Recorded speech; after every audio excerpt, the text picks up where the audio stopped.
Matt Norden. Tomorrow, Alaska's medical examiner will perform an autopsy on Mindy Schloss's body. The search for the 52-year-old nurse was in its 6th week before her body was found on Thursday in Wasilla. Police are investigating her death as a homicide, but they're waiting for the results of an autopsy before they make an official cause of death ruling. Now, investigators say Joshua Wade is a person of interest in the case. The 27-year-old Anchorage man had been sought by the police until he was captured 2 weeks ago. He's now in custody. He has not been charged in Schloss's death, but with several counts of fraud and identity theft. If you watch CSI, you know bodies contain evidence and can tell the story of how they were killed. So what does Dr. Franc Fallico hope to learn tomorrow? CBS 11's Steve O'Brien went inside the autopsy room today to find out. Steve? Matt, a medical examiner's job is to look at Mindy Schloss's body and get as much trace evidence as they can.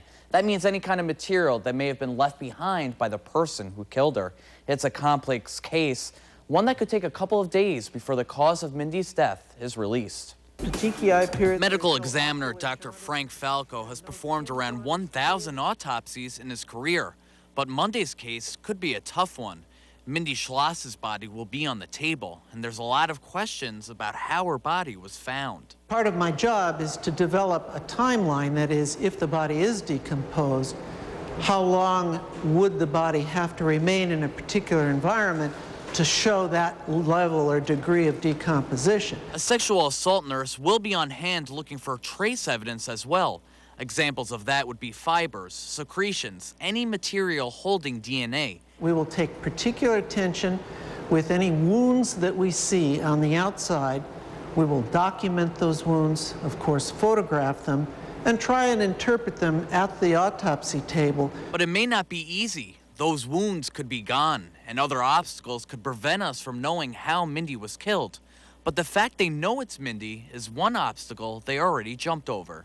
Identification is an extremely important part of this profession. Working in this office for 10 years, Dr. Fallico is determined to get those answers. But how long it will take is still the question.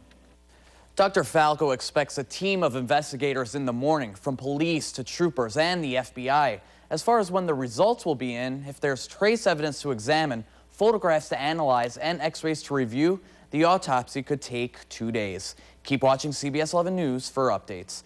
In the studio tonight, Steve O'Brien, CBS 11 News. The corruption trial of Pete Cott is set to start back up tomorrow.